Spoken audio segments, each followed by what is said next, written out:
There's a lot of disinformation out there regarding coronavirus vaccines, and now we're getting an inside look into one now defunct marketing firm that was offering money to various online influencers to spread and sow disinformation regarding the Pfizer coronavirus vaccine.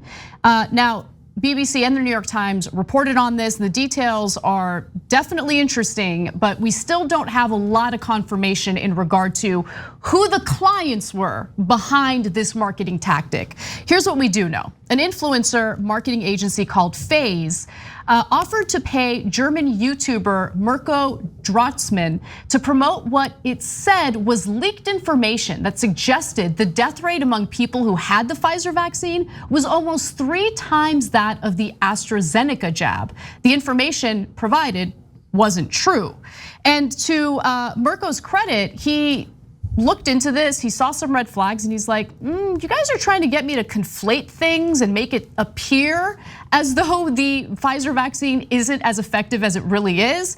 And so he and another YouTuber decided to investigate this a little more. The other YouTuber is a YouTuber named Leo Grasset. He received a similar offer. The agency offered him 2,000 euros if he would take part.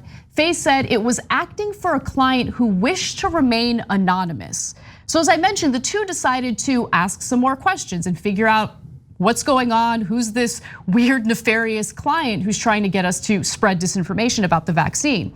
Face told them not to mention the video had a sponsor and instead pretend they were spontaneously giving advice out of concern for their viewers, which, by the way, European countries aren't like the United States. In France and Germany, that's actually illegal. You have to be upfront and honest about sponsored or paid content. And then, Phase's brief also told these influencers to share a story in French newspaper Le Monde about a data leak from the European Medicines Agency. The story was genuine, but didn't include anything about vaccine deaths. But in this context, it would give the false impression that the death rate statistics had come from the leak. So basically, covering a story in a way that conflates two things to basically misinform viewers and make them think that more people had died after taking the Pfizer vaccine. Now, the data that the influencers were asked to share had actually been cobbled together from a bunch of different sources, and it had been taken out of context. It presented the numbers of people who had died in several countries sometime after receiving different COVID vaccines. But just because someone dies after having a vaccine doesn't mean they died because they had the vaccine. Like, they could have died from a car accident, right? It's like a database of people who had gotten the vaccine and then for one reason or the other, it doesn't state, had died after getting the vaccine. But there's no causation, right? You could draw, you could say that there's a correlation, but the correlation means nothing. You have to show causation that the vaccine is what led to the death, and that is not what the data proves. So I think the source of the disinformation campaign and the purpose of the disinformation campaign is the more interesting part of the story. But I do want to tell you about the disinformation itself. So as Anna was referring to, first way that they trick you is they make it seem like it's because of the vaccine, but they never actually say that.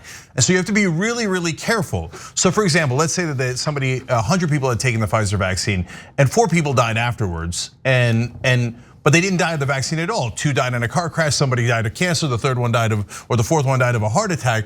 And they say, after taking the vaccine, 4 people died. And you're like, whoa, oh my God. It's so misleading. That's why you have to be really, really careful. But there's a second layer of misleading. They can say, now, in the first trials of the Pfizer vaccine, for example, 4 people died after the vaccine. But after they expanded the program, 40,000 people died. Well, if you give, if it's 4% and you gave it to 100 people, 4 people died. Again, not because of the vaccine. Well, if 4% normally die, I'm just making up numbers here as a hypothetical, right? Well, if you give it to 1 million people, 40,000 people will die after the vaccine because of car crashes, etc. So it's 2 layers of deception there. And it's so easy to trick people because when they see and they read, after the first round of the vaccine, 4 people died, you're already worried. But after the second round of the vaccine, 40,000 people died. I mean, you're in a panic, right? Right. Because you didn't see the important context and they kept it from you. And by the way, I will note here, this is not just some new disinformation campaign from these nefarious forces. So we'll explain that in particular here in this story. But Fox News does this on a regular basis. But I'll be honest, mainstream media does this on a regular basis too in other contexts. So sometimes they do great reporting as they do in this case. But when you go to Medicare for All, New York Times will tell you that, the system costs $32 trillion. And they'll leave out that it saves $34 trillion. So the information they leave out is just as important as the information they put in. So be careful whenever you're reading anything. Right, exactly. And framing things in a way to intentionally conflate two different stories and spread this lie that people are dying from the Pfizer vaccine. I mean, that's the intention here. It's to confuse viewers or listeners and make them think that the Pfizer vaccine in particular, in this story, is somehow dangerous compared to the AstraZeneca vaccine. So the influencers, by the way, were also provided with a list of links to share, as I mentioned, dubious articles which all use the same set of figures that supposedly showed the Pfizer vaccine was dangerous. When Leo and Mirko exposed the phase campaign on Twitter, all of those articles, except the Le Monde story, disappeared from the web. Gee, I wonder if they were nefarious or not, or if they were legitimate news sources. No, of course, the minute they're caught, they're like, get rid of the fingerprints.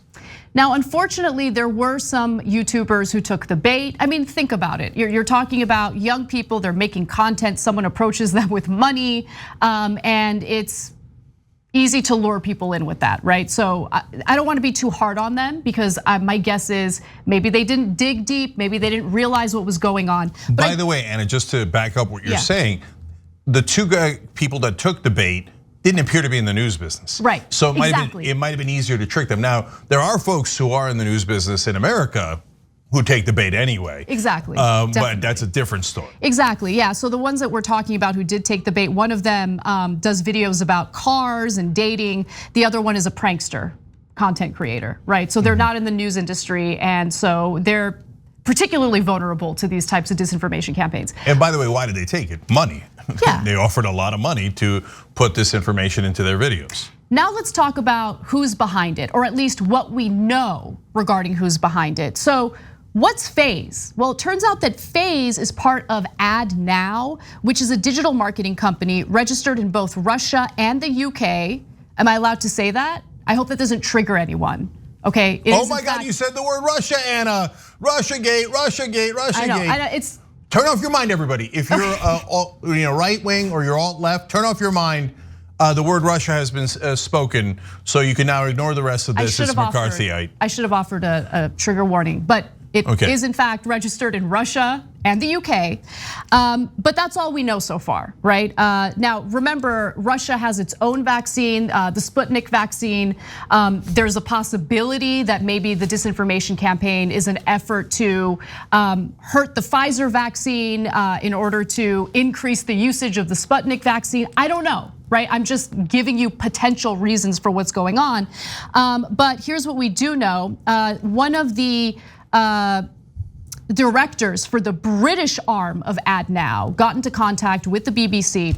His name is Evan Tolliday, and Tolliday said that he had very little to do with Phase, which he said was a joint venture between his fellow director, a Russian man named Stanislav Fesenko, and another person whose identity he didn't know. Yeah, and so by the way, so they've got their headquarters in Moscow. They open up this branch in the UK with this guy. And they say, okay, here's your one contact, this Russian guy from Moscow. And then as soon as they get in trouble, they shut everything down, okay? And when, I don't know if the British guy that was their partner ever asked the question, or he just won't tell the press, I don't know that part. But all the companies involved will absolutely positively refuse to disclose who the other partner in this venture is. So, and that partner is in Russia. Turn off your minds, turn off your minds. Okay, now as you're gonna see, this story isn't about Russia. There's disinformation campaigns coming out of China, Bolivia, Israel, you name it, okay? And India, and Mexico. And by the way, one unifying thread is almost all right-wing governments, okay? And money and power are at stake. And so, and by the way, if you're saying, Venezuela is another one. But did the left-wing government that has the power there do it? No, it's right-wing forces that are trying to destabilize the government in Venezuela and Bolivia. Originally, when Bolivia was left-wing, right? Now that it's right-wing, they wanted to maintain the right-wing power in Bolivia. It turns out being against right-wing authoritarian governments everywhere is the correct thing to do, instead of just saying, hey, I don't like American imperialism. But when other countries do right-wing authoritarian governments, yay! Yeah. India is a huge culprit in this, by the way. Modi's government it practices this for different issues on a massive scale. I guess a small silver lining was that the disinformation campaign by the right-wingers in Bolivia didn't work. And when they held elections, the right wing got voted out. So it doesn't always work. But in the case of a global pandemic, okay, where we're already experiencing vaccine hesitancy, we can't afford to allow this kind of disinformation to flow through the media, whether it be through independent media, through YouTube influencers, or corporate media. We need to encourage people to get vaccinated, and the actual data speaks for itself. For anyone who questions the efficacy of the Pfizer vaccine, the Moderna vaccine, Johnson & Johnson vaccine, please look at the hard data. Don't just watch random, don't even take our word for it. Be an advocate for yourselves, please get vaccinated, keep yourselves and your families safe. These stories about people on their deathbeds regretting not getting vaccinated are heartbreaking. I don't care what your political ideology is, please be an advocate for yourselves and do the right thing, get yourself vaccinated. Guys, this story in and of itself is already disastrous because it's literally leading to people's deaths. But the bigger story is about disinformation overall, and a mountain of disinformation already exists, and another giant wave is coming. Because now everybody realizes it's so easy. It's so easy to pay off influencers and to funnel them money somehow. And there's so many different ways to do it. And sometimes the more sophisticated operations come from the actual governments themselves. But now they realize, we can outsource it. People always want to make a buck. So we can get a front company to pay off influencers, or just create social media and then push it out. And then that way we have plausible deniability. The Russian government didn't do it, or the Indian government didn't do it, or the Bolivian right-wing government didn't do it. We didn't do it. XYZ Incorporated did it. XYZ Incorporated, they won't say who they got the money from, but hey, that's capitalism, baby, right? And so, look, when I first saw the story, Russia, why would it be Russia? I thought it was AstraZeneca because it said Pfizer's bad, AstraZeneca is good. I was like, maybe the secret donor is AstraZeneca, right? But it looks like, no, it traces back to Moscow. AstraZeneca is a legitimate company. They're not gonna want to route something through Moscow. That's gonna get them in a lot of trouble and cost them more money than it's worth. And then if you're wondering, why did they do that in Germany and France, but they didn't do that here? Right? Because this story does not involve America. Right. The reason is we have plenty of vaccine in America. Our knuckleheads won't even take it, right? Yeah. So whereas in Europe, Sputnik 5, I think it's the vaccine is called, the Russian version, is a real contender. If they get people to stop taking Pfizer, they might take Sputnik 5. And so, by the way, it doesn't mean that it's the Russian government. It could be the creators of the particular oligarch in charge of that company that produces Sputnik 5. I mean, if you're taking the Sputnik 5 vaccine, God bless your hearts. Okay, but to be fair, I don't know the science behind Sputnik's they gotta come up with new names for things, man. I know everything in Russia is Sputnik, right? It's like a little more creativity. We don't know about the efficacy of Sputnik. My guess is it's fine, right? I just want people that's not my guess at all. Please do your own research. Yeah, do your own research. But my point is, get vaccinated. Just get vaccinated and be skeptical of any type of content, whether it be online or on television, that discourages you from getting vaccinated. Yeah, I got to tell you too, the last couple of things. First of all, we'll put the links down to the BBC and New York Times articles. Please read them because they're fascinating, okay? But back to China and India, they're running the same exact scams as Russia has been accused of here in America, but they're doing it obviously for their own interests, and sometimes in America, but oftentimes in other countries, right? So, but whenever China's caught, they do the same exact lie, right? oh my God, it's American imperialists that are beating up on poor China. We were just cracking the skulls of the Hong Kong protesters, but and now America is discriminating against us, and they get their own, the useful idiots or whoever they are to defend China and say it's all America's fault that China's taking away the rights of people in Hong Kong. And yes, useful idiots believe things like that, right? Do we want to bomb China? Are you nuts? Of course not, right? But does that mean China is angelic? Are you crazy? Of course not. They're all looking out for their own interests. I think the India one it's too long to get into, but it's in the New York Times story. Please read it. It gives you a sense of like, just take any government, and when they realize how easy it is to manipulate social media, how they use it for their own benefit in a way that honestly makes sense. Of course they're gonna do it. Of course they're gonna do it. It's so easy. It's so easy to hook so many people into thinking, oh, it's all America's fault, or it's all my opponent's fault. It's the left wing's fault, whatever it is that they're pushing. And finally, there was one problem with using these front companies and the social media influencers. They note at the end of one of the articles, the problem is when things go bad, those front company guys are run by super unethical people. And sometimes the influencers are enormously unethical too. And they just want money. So sometimes they hold up the governments for more money. Okay, and so it's the grift that keeps on giving. So now some of the governments are wary of using the grifters because they're grifters. Okay, so there's no honor among thieves. No, but that was a nice little piece of sweet justice at the end. Thanks for watching the Young Turks, really appreciate it. Another way to show support is through YouTube memberships. You'll get to interact with us more. There's live chat emojis, badges. You've got emojis of me, Anna, John, JR, so those are super fun. But you also get playback of our exclusive member-only shows and specials right after they air.